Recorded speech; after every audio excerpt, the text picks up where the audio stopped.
नमस्कार दोस्तों। आत्मयोगी भव की आज की कड़ी में पीएमसी हिंदी आप सभी का हार्दिक अभिनंदन करता है। ध्यान महाचक्र अमरावती 27 दिसंबर 2010। आज का विषय है भज गोविंदम। पत्री जी कहते हैं, मन की तरह शरीर भी चंचल है, इसलिए आसन सिद्धि जरूरी है। मन कहीं भी जा सकता है, पर शरीर को स्थिर रखना है। मन कितना भी भटके, लेकिन आंख नहीं खोलनी है। यही आसन सिद्धि है। ध्यान से हमारी आत्मा का पोषण होता है। शरीर की भूख अलग है, आत्मा की भूख अलग है। शरीर की भूख थोड़े से भोजन से मिट जाती है, लेकिन आत्मा की भूख अनंत है। उसमें जितना डालते हैं वो यज्ञ में आहुति की तरह समा जाता है। ध्यान करने से आत्मा को तृप्ति मिलती है। संगीत सुनने से प्रकृति की शोभा, सूर्योदय सूर्यास्त देखने से आत्मा की भूख शांत होती है। भज गोविंदम का अर्थ भजन गाना नहीं है। भजन गाना ध्यान करना नहीं है। संस्कृत विद्या आत्मविद्या नहीं है। व्याकरण पंडित, संगीत पंडित आत्मज्ञानी नहीं है। जब शरीर छोड़ने का समय आता है तो ये ज्ञान मोक्ष और मुक्ति के लिए काम नहीं आएगा। त्यागराज महान संगीतकार ने भगवान से ज्ञान मांगा। इतना ज्ञानी है, फिर ज्ञान क्यों मांगा? संगीतज्ञ सोचते हैं हमारा संगीत ही ध्यान है। संगीत सीखने से संगीत ही आता है। जैसे रसायन विज्ञान सीखने से रसायन शास्त्र आता है। गणित सीखने से केवल गणित आता है। मगर ध्यान से ज्ञान और ज्ञान से मुक्ति मिलती है। त्यागराज को आत्मज्ञान चाहिए था, इसलिए उन्होंने ज्ञान मांगा। ध्यान किया तो ज्ञान अवश्य मिलेगा। ध्यान कैसे करना है? प्राणायामम प्रत्याहारम नित्य विवेक विचारम जाप्य समेत समाधि विधानम कुर्ववधानम महदवधानम। प्राणायाम यानी उच्छ्वास निश्वास के साथ एक हो जाना। सहज सुख में प्राणायाम, असुख में प्राणायाम नहीं। श्वास ऊर्जा के साथ मिलन, प्राण शक्ति के साथ मिलन। आँखों से हम बाहर देखते हैं, कानों से जो सुनते हैं। जब आंखें बंद करके बैठ जाते हैं तो इंद्रियां अंतर्मुखी हो जाती हैं और हम अपने अंदर झांकते हैं। फिर अंदर से आहार ग्रहण करते हैं, अंदर से आनंद लेते हैं। बाहर से खाने को आहार कहते हैं और अंदर से ऊर्जा लेने को प्रत्याहार कहते हैं। जब तक प्राणायाम नहीं करेंगे, प्रत्याहार नहीं मिलेगा। प्रत्याहार यानी प्राण ऊर्जा का प्रवाह। नित्य विवेक विचारम। आदि शंकराचार्य जी ने चूड़ामणि ग्रंथ लिखा है। उनमें अत्यधिक विवेक है, हम में विवेक नहीं है। किसी बाजार में विवेक नहीं मिलता। जाप समेत यानी अभ्यास। जाप का अर्थ जप माला फेरना नहीं है, अभ्यास करना है। जाप का अर्थ जप माला नहीं, साधना का अभ्यास करना है। समाधि विधानम यानी सर्व समाधान की स्थिति। मन का स्थित प्रज्ञा में रहना।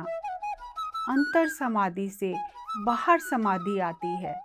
बाहर समाधि स्थित प्रज्ञा यानी जय अपजय, मान सम्मान, दुख सुख में समभाव में रहना।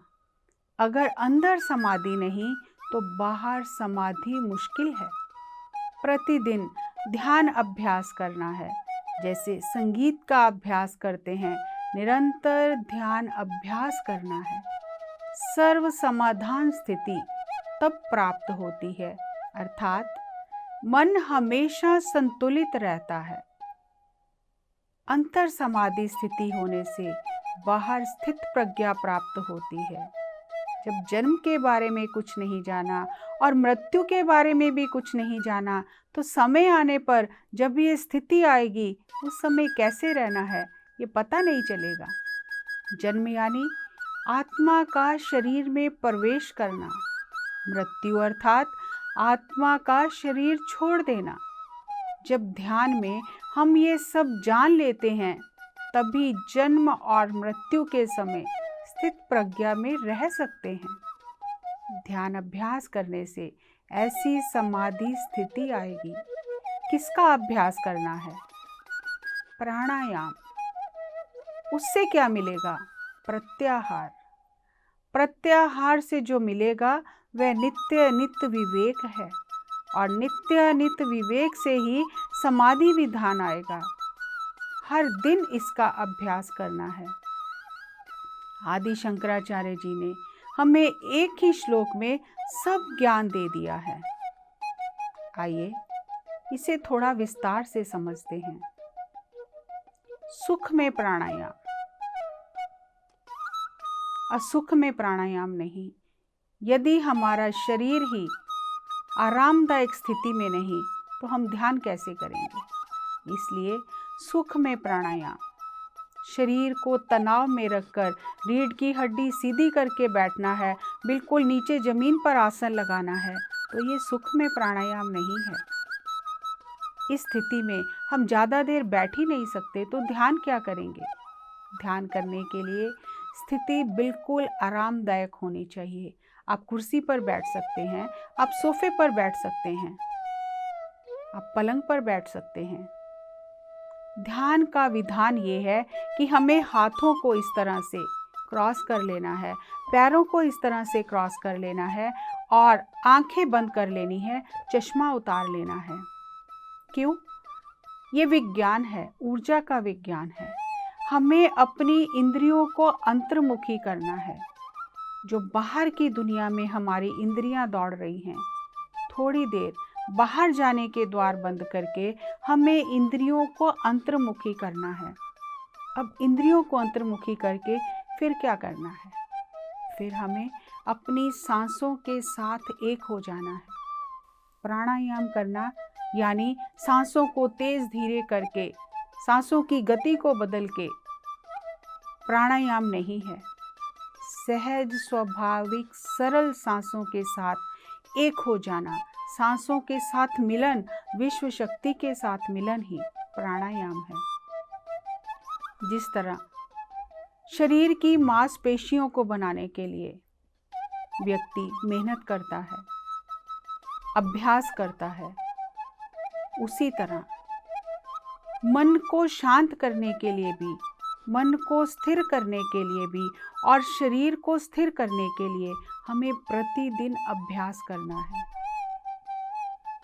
शरीर को आराम की भी ज़रूरत है, क्योंकि शरीर की भूख सीमित है, शरीर की सभी आवश्यकताएं सीमित हैं। शरीर को हर चीज़ की एक सीमा में ज़रूरत है, लेकिन आत्मा तो असीम है, अनंत है, अनादि है। आत्मा तो हर क्षण सीखती रहती है। शरीर सो जाता है, आराम करता है, लेकिन आत्मा तो उच्च लोकों में, अन्य लोकों में जाके सीखती रहती है, कुछ करती रहती है। आत्मा अनंत है, आत्मा की भूख भी अनंत है। आत्मा प्रत्येक परिस्थिति का आनंद लेती है, सुख का, दुख का, प्रत्येक परिस्थिति में आत्मा सीखती रहती है। यदि हमने जीवित रहते हुए जीवन और मृत्यु का ज्ञान प्राप्त नहीं किया, अभ्यास नहीं किया, प्राणायाम नहीं किया और बाहर से ही भोजन लेते रहे, अंदर से ऊर्जा ली ही नहीं, विश्व ऊर्जा को ग्रहण नहीं किया, उसका निरंतर अभ्यास नहीं किया, तो विवेक और विवेक, नित्य और अनित्य कैसे आएगा? और जब तक ये नित्य और अनित्य का भेद नहीं पता चलेगा, तब तक समाधि स्थिति कैसे प्राप्त होगी? सभी जहाँ प्रश्न समाप्त हो जाते हैं, जहाँ पूर्ण समाधान हो गया, वही समाधि स्थिति है। लेकिन वो समाधि स्थिति प्राप्त होगी प्राणायाम से, प्रत्याहार से, प्रतिदिन अभ्यास करने से, नित्य और अनित्य का विचार करने से। तब हम उस समाधि स्थिति को प्राप्त कर सकते हैं। हर किसी को समाधि चाहिए, लेकिन उसके लिए साधना करनी है। जपमाला करने का कोई भी महत्व नहीं है। जपमाला तो हाथ कर रहा है, मन तो भाग रहा है। हमें मन को प्राणों के साथ एक करके बिठाना है, अभ्यास करना है। और जैसे जैसे मन प्राणों के साथ एक हो जाता है, वैसे वैसे हमारे अंदर विश्व शक्ति प्रवेश करती है। और जितना हमारे अंदर विश्व शक्ति अत्यधिक मात्रा में प्रवेश करती है, हमें अपने भीतर से ऊर्जा और ज्ञान प्राप्त होता है। तभी हम स्थित प्रज्ञा को प्राप्त कर सकते हैं, जन्म और मृत्यु के रहस्य को जान सकते हैं। और फिर जब ऐसी स्थिति आती है जीवन में, तो उस स्थिति में समभाव में रह सकते हैं। अचानक से हम कुछ भी नहीं जानते और ऐसी स्थिति आ गई, तो हमारा पूरा संतुलन बिगड़ जाता है। इसलिए साधना करें, प्राणायाम करें। शंकराचार्य जी ने एक ही श्लोक में पूरे जीवन का सार बता दिया। पत्री जी कहते हैं, भगवत गीता किंचित धीता, गंगा जल लव कणिका पीता, सकृदपि येन मुरार समर्चा, क्रियते तस्य यमेन ना चर्चा। भारत भूमि में हिंदू परिवार में जन्म लेकर अगर भगवत गीता नहीं पढ़ा, तो आपका जन्म किस लिए है? थोड़ा सा भी भगवत गीता पढ़ा, एक बूंद भी गंगा जल पिया। कौन सा गंगा जल? ये गंगा इलाहाबाद, काशी, प्रयाग की गंगा नहीं है। उस गंगा जल को पीने से कुछ नहीं होगा। तो क्या शंकराचार्य जी ने झूठ कहा है? नहीं, शंकराचार्य जी ने जो कहा है हमें समझ ही नहीं आया, क्योंकि हमने ध्यान नहीं किया, इसलिए समझ नहीं आया। ये गंगा बाहर की गंगा नहीं है। जब हम ध्यान करते हैं, उस समय हमारी जीभ के नीचे प्राण शक्ति एक बूंद में एकत्रित हो जाती है। वही आकाश गंगा है। उस गंगा जल की एक बूंद भी पिया तो हमें फिर भूख नहीं लगती। खाना फिर हम केवल रुचि के लिए खा सकते हैं। उस गंगा का जल पीने को कहा गया है, जो गंगा ध्यान से उतरती है। पानी की गंगा में कोई भी महत्व नहीं है। गंगा यानी ध्यान गंगा, आत्मज्ञान की गंगा। इस गंगा से एक बूंद भी जल पिया, ध्यान किया, तो हम मुक्त हो जाते हैं। हम उस देश के वासी हैं जिस देश में ध्यान और आत्मज्ञान की गंगा बहती है। गंगा यानी ध्यान गंगा, आत्मज्ञान की गंगा। उस गंगा के बारे में कहा गया है। भगवत गीता किंचित धीता, यानी थोड़ा भी भगवत गीता पढ़ा तो उसका अत्यंत लाभ है।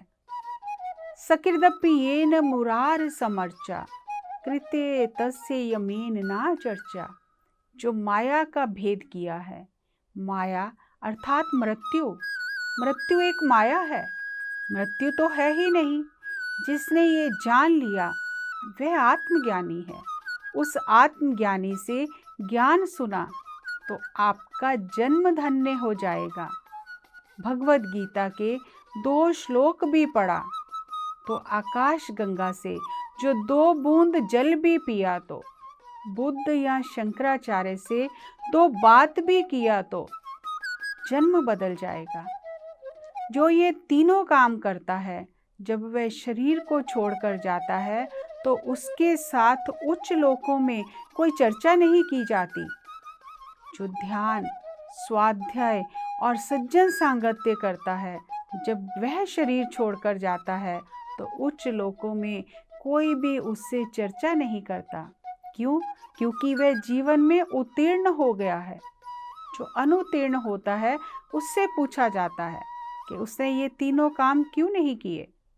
तीनों में से एक काम किया तो भी जब वो ऊपर जाता है तो उससे पूछा जाता है कि उसने भगवत गीता क्यों नहीं पढ़ी, सज्जन सांगत्य क्यों नहीं किया। तीनों काम करके वो पास हुआ है या काम अधूरा छोड़कर फेल हो गया है, उच्च लोकों में ये चर्चा की जाती है। मूढ़ मते, मूर्ख व्यक्ति, तू ये नहीं जानता कि क्या करना है, कैसे जीना है, क्यों जीना है। तुम्हारी बुद्धि ठीक नहीं है। हमारे शरीर के सभी अंग सही हैं, लेकिन बुद्धि सही नहीं है। हमें अपनी बुद्धि को ठीक करना है। उच्च लोकों से कोई भी आपकी मदद नहीं करेंगे, वे तो केवल साक्षी भाव में हैं। हम मूर्ति पूजा करते रहते हैं और भगवान से कुछ ना कुछ मांगते ही रहते हैं। जैसे क्रिकेट के मैदान में जब कोई खिलाड़ी बल्लेबाजी कर रहा है तो उस समय उसे कोई नहीं बताएगा कि बल्लेबाजी कैसे करनी है। उसे स्वयं अपनी बुद्धि से खेलना है। अंपायर खेल के समय साक्षी भाव से सब देखता रहता है। इसी तरह उच्च लोकों के मास्टर साक्षी भाव से देखते रहते हैं कि आप कैसे खेल रहे हो। खेल के समय हस्तक्षेप करने की नियम इजाजत ही नहीं देता। उस समय प्रशिक्षक आपको कुछ भी नहीं बता सकता, लेकिन खेल खत्म होने के बाद आपने कहाँ गलती की है उस बात की चर्चा की जाती है। आपको स्वयं ही अपना लक्ष्य निर्धारित करके उसको प्राप्त करने के लिए संघर्ष करना है। दोस्तों, थोड़ा विस्तार से जानते हैं। हर एक आत्मा का ये पाठ्यक्रम है। धरती पर आत्मा सीखने आती है। जैसे हम अपने बच्चों को स्कूल में सीखने के लिए भेजते हैं, हम घर पर भी पढ़ा सकते हैं, लेकिन स्कूल में क्यों भेजते हैं? क्योंकि स्कूल में जाकर ही अच्छे से सीखा जा सकता है। धरती पर आत्मा सीखने आती है। सीखने आती है जैसे कक्षा का पाठ्यक्रम होता है, ऐसे आत्मा का भी पाठ्यक्रम है। क्या पाठ्यक्रम है आत्मा का?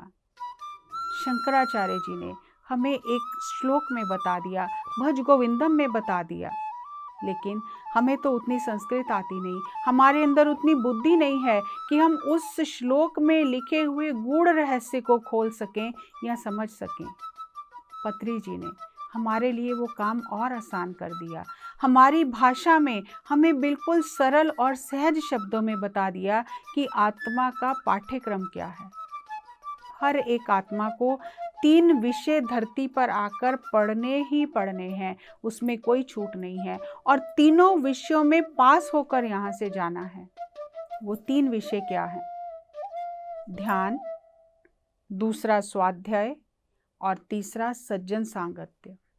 ध्यान किया, स्वाध्याय नहीं किया, कोई बात नहीं, अगले जन्म में स्वाध्याय करके आना।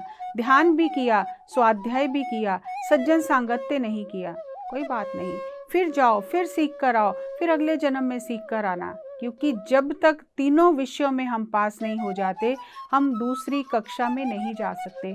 हम तब तक अनुत्तीर्ण ही कहलाते हैं। उत्तीर्ण होने के लिए हमें तीनों विषयों में पास होना है। वो विषय ध्यान, स्वाध्याय, सज्जन सांगत्य। हर दिन हमें इसका अभ्यास करना है। अगर हम इन 3 विषयों को 100 अंकों के हिसाब से विभाजित कर लें तो ध्यान 33%, स्वाध्याय 33% और सज्जन सांगत्य 34%। यानी ध्यान और स्वाध्याय से भी सज्जन सांगत्य ज़्यादा करना है। ध्यान करते हैं, स्वाध्याय करते हैं, लेकिन जब सज्जन संगत्य की बात आती है, सज्जन कौन है? जिसने सत्य को पाया है, जिसने सत्य को अनुभव किया है, जिसने सत्य को जाना है, उस आत्मज्ञानी से संगत की, वो सज्जन सांगत्य है। ये सज्जन सांगत्य हमारे अंदर धीरे धीरे ज्ञान के बीज डाल देता है और वो समय से ध्यान और स्वाध्याय करने से वो बीज अंकुरित हो जाते हैं। जब हम बार बार आत्मज्ञानियों के मुंह से, सज्जन पुरुषों के मुंह से ये सुनते हैं, आत्मा तो अमर है, शरीर अस्थाई है, शरीर तो यहीं रह जाना है, अच्छे कर्म साथ जाएंगे, हम अच्छे कर्म करें, तो धीरे धीरे हमारे अंदर वो ज्ञान, हमारे एक एक अणु में वो ज्ञान बसने लग जाता है। सज्जन सांगत्य इसलिए ज़्यादा करना है। और ये सज्जन सांगत्य जो है सभी धर्म ग्रंथों में सभी गुरुओं ने बताया है। हम मंदिर जाते हैं, हम गुरुद्वारे जाते हैं, हम मस्जिद जाते हैं, किस लिए? सज्जन सांगत्य करने के लिए। हम घर पर भी पूजा पाठ करते हैं, फिर भी हम जाते हैं सज्जन सांगत्य करने के लिए कि कोई ऐसा आत्मज्ञानी वहाँ होगा जिसके वचन सुनने से, जिसके 2 शब्द सुनने से हमारा कल्याण हो जाएगा। तो ये हमारी आत्मा का पाठ्यक्रम है। और जो आत्मा इस पाठ्यक्रम को पूर्ण करके उच्च लोकों में जाती है, उत्तीर्ण होकर गई है, तो उस आत्मा को कोई प्रश्न नहीं किया जाता कि वो जो करने गई थी वो करके आई कि नहीं, क्योंकि उनको मालूम है कि ये आत्मा जो करना था वो करके ही आई है। और ऐसी आत्मा फिर सृष्टि में कहीं भी जा सकती है, उसे कोई रोक टोक नहीं है, क्योंकि वो उत्तीर्ण हो गई है। और ऐसी आत्मा का उच्च लोकों में बहुत स्वागत सत्कार किया जाता है। लेकिन जो आत्मा इन तीनों में से कोई एक काम छोड़ देती है, या तीनों ही नहीं करती है, या 2 करती है और 1 को छोड़ देती है, तो उससे प्रश्न किया जाता है कि वो इस विषय में अनुत्तीर्ण क्यों हुई है, क्यों उसने ये विषय नहीं पढ़ा है। इसलिए जब हमें प्रश्न पत्र भी पता है, उत्तर भी पता है कि ये प्रश्न आएगा, इसका ये उत्तर है, तो फिर करना तो आसान ही है। तो हम इस जीवन में इस ज्ञान को उतार कर, यानी ध्यान, स्वाध्याय और सज्जन सांगत्य करके अपने इस परीक्षा जो देने आए हैं हम, उसमें उत्तीर्ण हो जाएंगे। फिर हमें बार बार धरती पर जन्म नहीं लेना पड़ेगा। और इसके लिए हमें क्या करना है? ध्यान यानी जपमाला फेरना नहीं है, भजन गाना नहीं है, पाठ पूजा करना ध्यान नहीं है। ध्यान यानी अपनी इंद्रियों को अंतर्मुखी करके भीतर से प्राण ऊर्जा प्रत्याहार लेना है, विश्व ऊर्जा को ग्रहण करना है। और वो तभी होगा जब हम सांसों के साथ एक हो जाएंगे। और जैसे जैसे सांसों के साथ एक होंगे, हमें फिर बाहर से ज्ञान लेने की आवश्यकता नहीं है, हमारे भीतर से, हमारी आत्मा से वो ज्ञान प्रस्फुटित होने लगेगा। और उस ज्ञान से जब हम जीवन जिएंगे, ध्यान करेंगे, स्वाध्याय करेंगे, सज्जन सांगत्य करेंगे, तो हम अपने तीनों विषयों में उत्तीर्ण होकर, अपने इस पाठशाला में तीनों विषय सीखकर उच्च लोकों में चले जाएंगे। तो हमसे कोई भी प्रश्न नहीं पूछा जाएगा, क्योंकि हम उत्तीर्ण हो गए हैं। दोस्तों, सब कुछ हमें बता दिया गया है। अब हम इन तीनों विषयों को समझकर उत्तीर्ण होकर इस धरती से जाएं। दोस्तों, पत्री जी द्वारा बताए गए दिव्य ज्ञान को हम अपने जीवन में उतारें और तीनों विषयों में उत्तीर्ण होकर इस धरती से जाएं। हमें उत्तर पता है, अब तो करना बहुत आसान है। हम ध्यान, स्वाध्याय और सज्जन सांगत्य करके अपने जीवन को धन्य कर लें। अगली कड़ी में एक नए विषय के साथ आपसे फिर मुलाकात करेंगे। नमस्कार, धन्यवाद।